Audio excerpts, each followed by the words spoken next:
Welcome back to FBA Profits. I'm Leland. I'm Zubi. This is the third part of the series of how to use Keepa. In the previous episode, we covered three major points. Variability of sales. Zubi took some time to explain using the graph how volatility was a good thing. We also covered trying to find a baseline sales price using that same graph.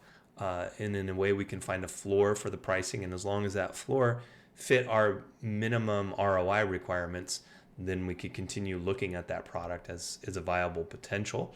And then we also looked at new offer count, especially as it might have given us some insight into sales velocity and what the competition, or at least how robust the competition is on that product over time. In this episode, we're going to cover the last two topics, which is sales rank and review count. In this episode, we're using the same ASIN as before, and it should be somewhere right about here. And there's another one with it. It looks like Amazon or somebody's changed the ASIN over time. So we've given both here, and it's in the description. But it's really the same product. It's the Thrive Causemetics Infinity Waterproof Eyeliner Shade Lauren Matte Black. All right, so we'll jump right in. And the BSRs, you already said it's on the description. So we're going to be looking at the BSR first, and we'll open the graph for the full 345 days from the beginning of time, which was June 19th, I believe, until May 30th, which is when we're doing this recording. And just looking at the BSR on the top chart, in the last episode, we talked about how volatility is something that I like and I consider good when it comes to the sales graph and sales data above the baseline. We want to see that volatility. We want to see movement of the of the price above what that baseline number is, as long as we're okay with the baseline. With the BSR, volatility is not necessarily good. We are now shifting, and you want to see a BSR that is as flat as possible and as low as possible. So, which is, if you're looking at a rank up to 100 BSR, it's just going to be a straight line most likely. But when you get up into the thousands or tens of thousands, and then this one's, I think, 65,000 BSR in the beauty category, which has about 3.4 million products in it, it's a top 1%, but there's going to be some volatility in BSR. So let's talk about that just briefly. BSR tells us the rank of this exact product versus all the products within this category that Amazon has selling at that time or during the time period. So out of 3.4 million products, this product is the 65,000th best seller. In other words, there's 64,999 products that are selling more than this product, and then everything else is selling less than this product.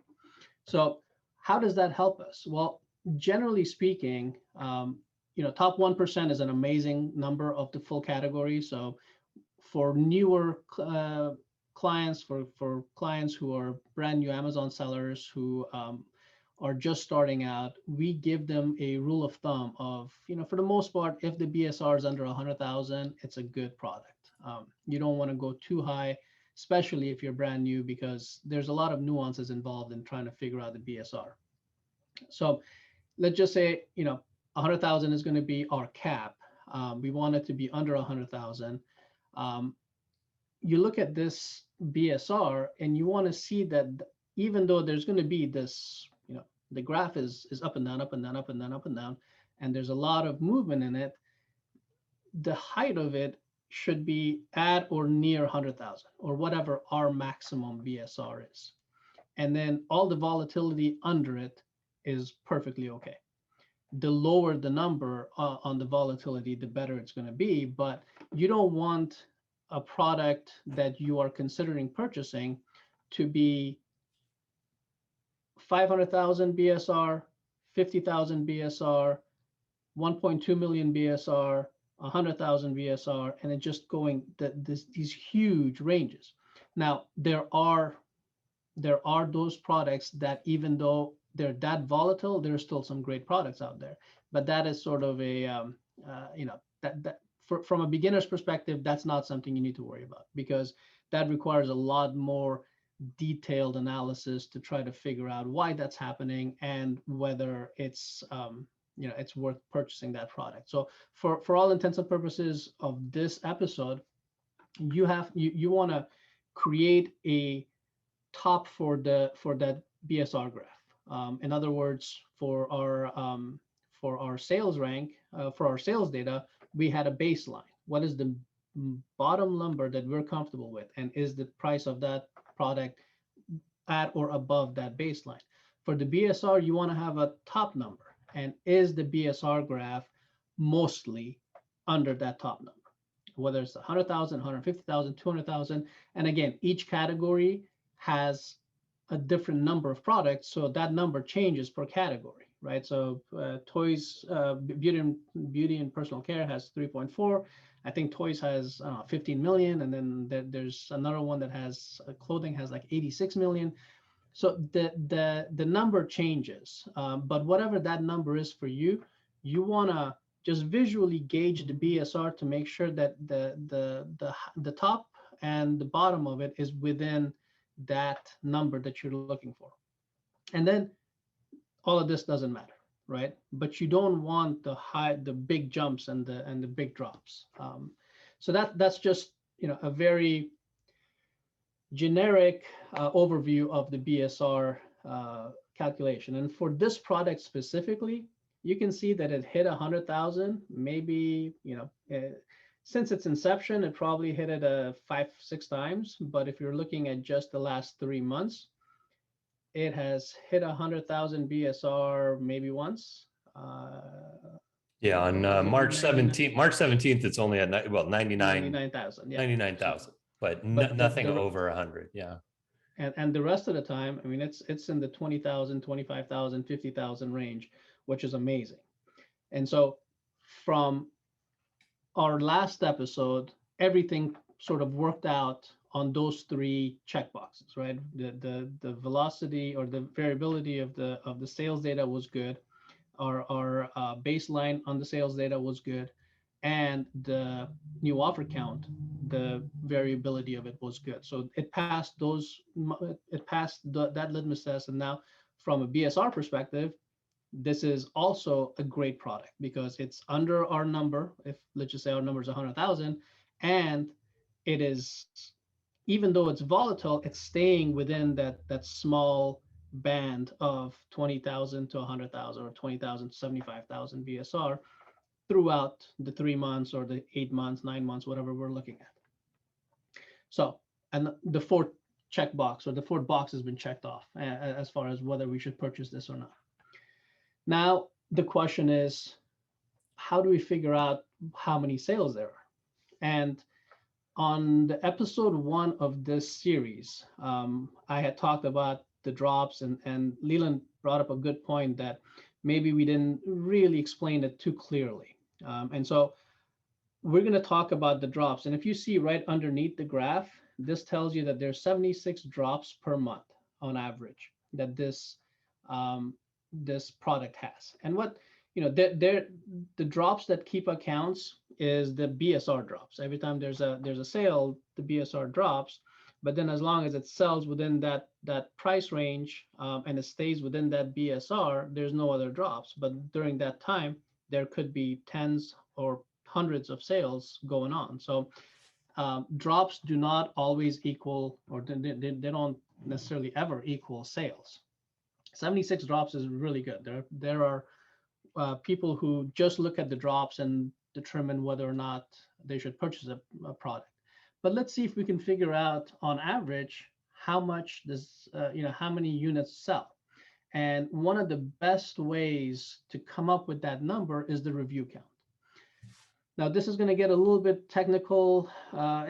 Math's involved, basic math, but math's involved. But let's just jump into it. And we're going to use, the March 1st through May 30th data. So zoom in on your Keepa chart if you haven't already, and only have the review count highlighted on the bottom chart. So we're looking at, on March 1st, there was 150 reviews. And when we come to May 30th, we see that there's 193 reviews. So basic math, during that 3 months, 193 minus 150, that means that there was 43 reviews that were given for this product.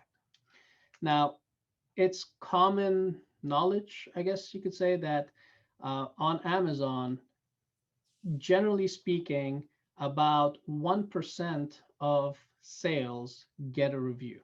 The range is 1 to 5%, depending on who you ask. So we're just going to use a 3% to be a little bit more conservative than the 1%. So let's say there's a 3%, 3% of sales are getting reviews. So to do the math to figure out how many sales would get you 43 reviews is basically 43 divided by 3%, which is 0.03. That gives you an estimate of 1,433 units sold of this product during those 3 months. So if you divide it by 3 to get a monthly average, you're seeing that on average, it's selling about 478 units per month. So first of all, you can see that 478 is a lot more than 76 drops. Yeah, there were 76 drops on average per month for this product, but we've just conservatively estimated 478 sales of this product based on the review count. So you can see that there's a huge discrepancy between drops and estimated sales. But then secondly, now we have a number to work with. We're looking at 478 sales per month on average. And if you now click on the new offer count, and we can see that there has been anywhere from, I think 22 is the most, and down to 2 or 1 as the least number of sellers on this. So you can actually calculate out, at the worst case scenario, there's 22 sellers and you are sharing the buy box with all 22 of them. That is not going to happen, right? Most people, there are sellers that are going to be much higher than you, or they might be much lower than you. But let's just say that everything else is equal and you're sharing the buy box with all 22 sellers.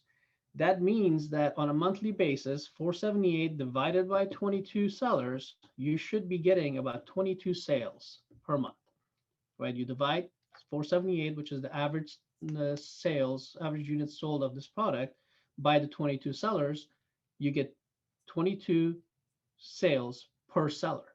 So now you have a low end number, right? At when 22, which is the highest number of offers that this product had in the last 3 months, if that happens again, you can sell it at the baseline price or at the buy box price that's the lowest, you will get on average 22 sales minimum. Now, that's the bottom range. If there's just one seller, that's just you, so that goes up. But let's just say there's 3 sellers, right? So 478 divided by 3 sellers, you can get 159 sales per month if there's only 3 sellers. So let's just take the average of that, which comes to 159 plus 22 divided by 2 is about 91.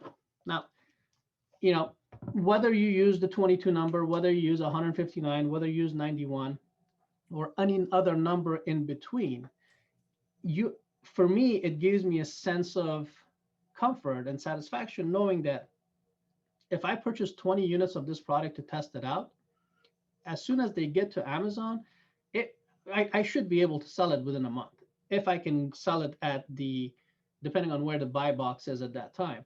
But even if I can't sell it within a month, within 2 months, it should sell out because it's the number of units sold on an average monthly basis is very high on this, or is high on this, not very high, depending on what you consider very high. But I can then send in 20, test it out.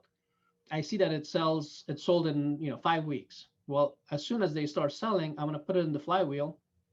And if you don't know what the flywheel is, it's just a term we came up with the process of selling, order, prep and pack facility, FC transfer, inventory to be sold on Amazon. And it's that we call that the flywheel. And it's our way to coach our clients to not go too deep on any one product where, if you start selling something and then you go out and buy 500 of it or 200 units just because it's selling well, and then somebody comes and undercuts you and you're stuck holding the bag on a lot of those. So anyways, you can then, now you send in 20, you have sold 10 of them already, and it's only been 2 weeks, place another order. That gets to the prep facility. The other 10 have sold, place another order. Prep facility sends it to FC transfer.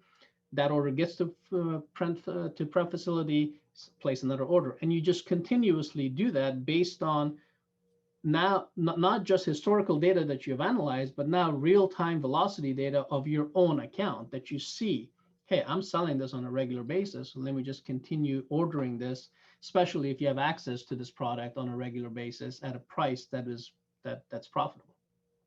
Yeah, and what you're describing, of course, is the not only the flywheel, but trying to find a replenishable, which promotes even more success within the flywheel.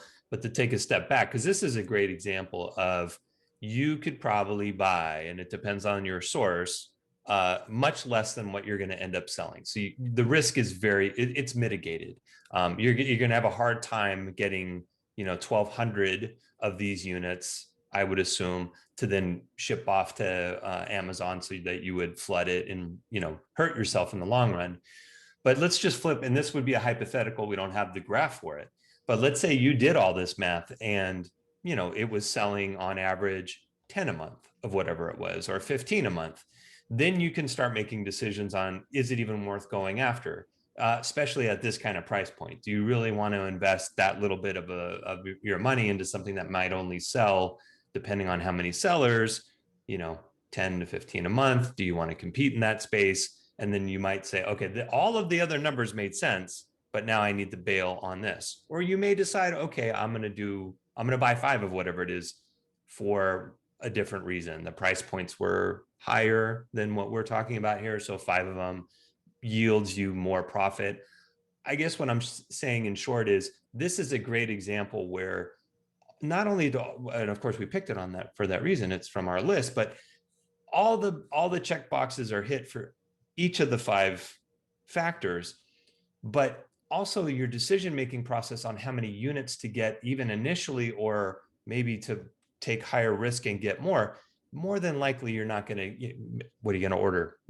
5,000 of these? Probably not. So this is a good one to just jump in to test. There's enough velocity, there's enough sales transactions that are happening with a small amount, but even a considerably larger amount, you're probably going to be safe. And we talked in the previous podcast of those three month cycles where you might even sell a significant portion of your inventory at a much higher rate than your baseline, that minimum amount that it historically has been selling for.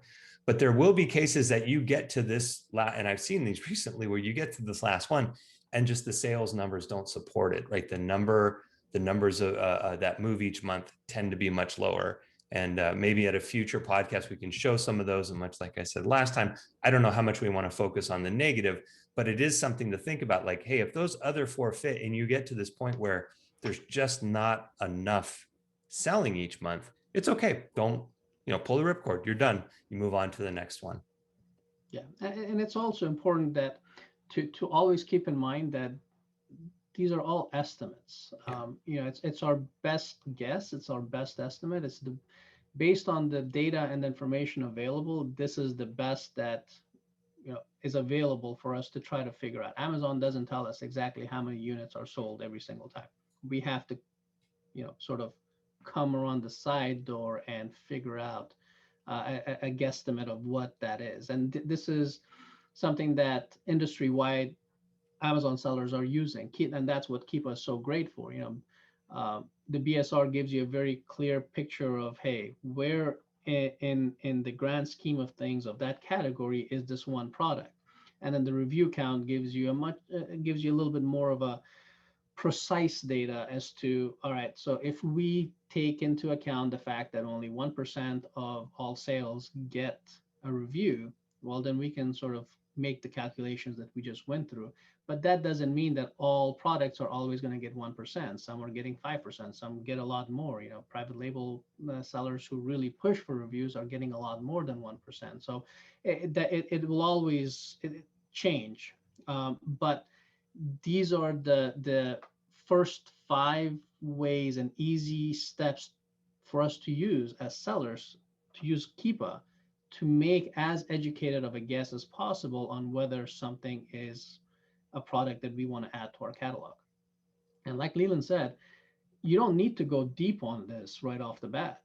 This is a product, you know, if four boxes are checked and this last box doesn't really make sense, don't go 20 deep, don't go 50 deep, buy 5 and test it out. Maybe there is some anomaly within that review count that is making it not really be reliable. So you buy 5, you send it in, it sells in a day. Now you know, hey, this is selling. There's turnover on this. The next time you can buy 10 or 20, and then just and the more you get the feel for that product as you sell it, the more data you have, live data of your own account, the easier it's going to be to make buying decisions on them. So yeah, and this is definitely Keepa focus, right? We're focused on Keepa graphs, and I think the baton has to be passed, or there's a transition for you as a seller. If you did buy the product and it is part of your inventory, you need to then watch those numbers and start working with your own data, because that's going to be far more reliable than these aggregate and sometimes like what we just did, which were estimates of the data. So I guess what I'm saying is this is a great start. Once you start working with your own sales and your own inventory, then more refinement can be had, and then you're more reliable data, of course. Yeah. Especially the longer you've been selling this. So of course, if you only sell it for a month, you don't have nearly as much data as if you've sold this for a year, and you see the seasonalities of it, if there are seasonalities, and you see the fluctuations, and you know, they might sell really well during the summer months because people like to put eyeliner on and go out to the beach, whereas during the winter, you know, they don't want to put eyeliner in for whatever reason, whatever that might be. But you get a feel for the product the more you sell it. But for our intents and purposes here, we're talking about a new product that you're trying to make a decision on purchasing, and these 5 things are a very good way to make that decision easier. Absolutely. I think that wraps up at least this portion, the third part of how to quote unquote Keepa, right? And go through that initial stages, initial process using this tool on buying for your Seller Central account as an FBA. And in the future, we might cover some more Keepa. They have some stuff online that you can get a deeper dive, but the how-to series will continue. We have some other stuff that's starting to materialize and brew, and we're really excited about not only the how-to series, but all the other tools that we're anxious to share and explore with our students. Yes, I'm looking forward to all of that. All right. Anything else, Zubi? No, I think we're good. Thank you. Thank you, sir.